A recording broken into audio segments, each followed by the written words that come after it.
dia dapat. Jadi masukkan dekat yang sebenar, iaitu nilai dia 98,500. Manakala yang dijangka 91,000. Okey, jadi sebab dia jangka 91,000 saja, tetapi dia dapat pada 3 bulan tu 98,500. Bermaksud ada penambahan dekat sini. So, dia punya prestasi memuaskan, dia terbaik. Okey, tepuk tangan untuk Aziz. Okey, next.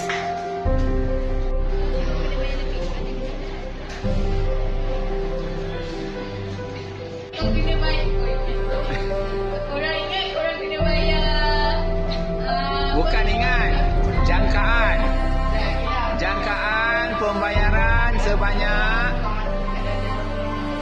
Yes. Itu salah tu. Sepatutnya belian mesti di bawah komponen pembayaran. Okey, garis. Barulah kau tulis belian.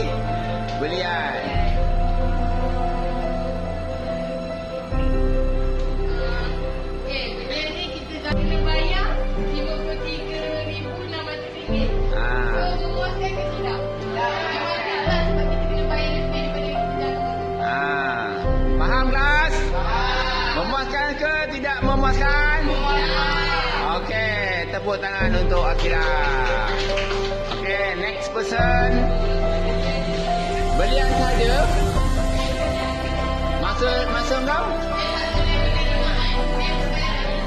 Kena tulis, tak boleh.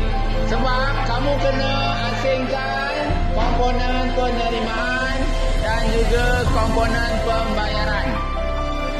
Jangkaan dan juga yang sebenar. Okey. Kelas. Okey, semua pada depan.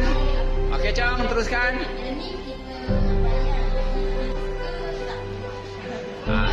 So, jawapan dia tanya, memuaskan tak memuaskan? Sebab apa tu?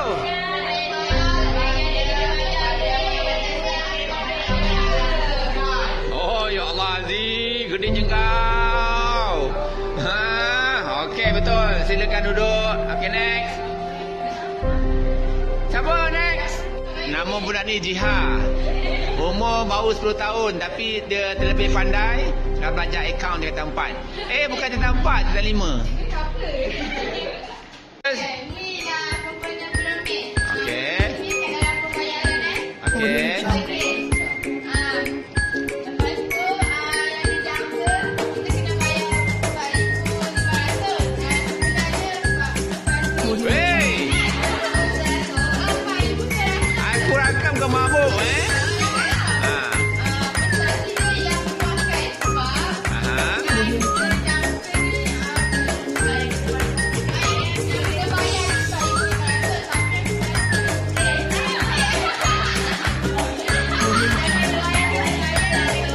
Kau jangan gelak macam tu kan, jadi viral dalam Facebook kan. Macam tu lah terbalik. Yang dia bayar yang sebenar hanya RM4,100. Saya pun tersasul. Tetapi jangkaan asal dia RM4,500. Jadi berkurang daripada belanjawan. So itu dikategorikan sebagai memuaskan. Okey, saya rasa yang ini mudah. Harap semua faham. Perniagaan wawasan. Jangka apa tu? Bayar apa? Perabot.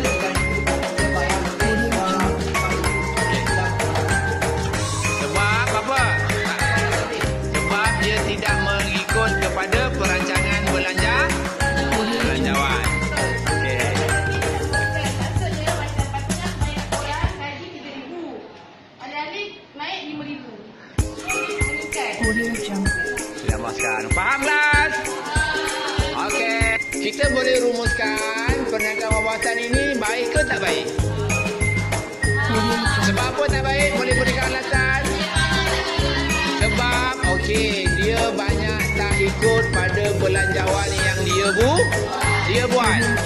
Perbelanjaan sepatutnya sikit tetapi dia membuat perbelanjaan yang tinggi daripada yang sebenar. Okey.